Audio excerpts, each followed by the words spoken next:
Papunta kami ng Barangay Santo Rosario, Kanluran.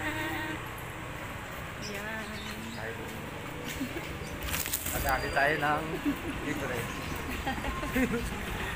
Okay, bye.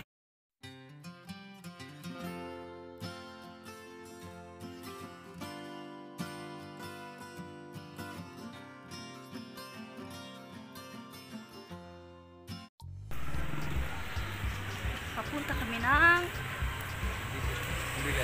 Barangay Santo Rosario, Kanluran.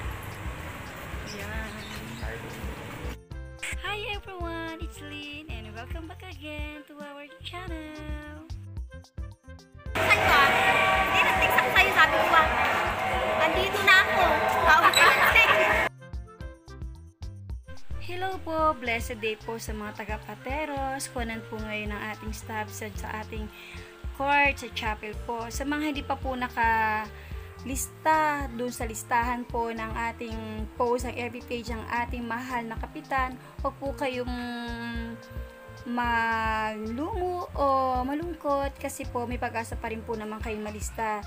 Punta lang po kay Ma'am Tina para po makipag-coordinate po kayo doon. At para naman po doon sa mga nakalista na po sa page, pwede na po kayong pumila dyan. Tulad po namin, nakapila po kami dyan kanina. Ayan, tandaan nyo na po yung number nyo para mas madali ang proseso. Para paglapit nyo po doon sa desk, sabihin nyo na po yung number nyo para madaling malukit ang pangalan nyo. Then, ibibigay po yung stab nyo. Pero doon nga po sa mga heads of the family, na hindi nga po siya makakapila kasi lahat po talaga na nakalista, puro heads of the family lang po. Makakakita lang po kayo ng girl like me kasi ako po ay representative ni Bert Magbanwa. Ayan, magdadala lang po tayo ng valid ID. Ayun.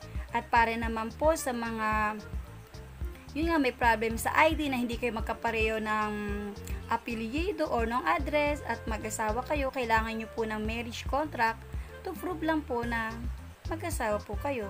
Then after po noon, madali na po kayo makakakuha ng stab.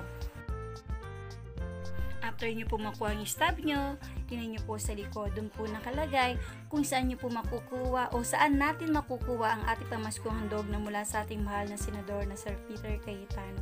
December 22 po yon sa PES. Ayan. Yun lamang po. Okay. Bye for now. God bless you all and keep safe.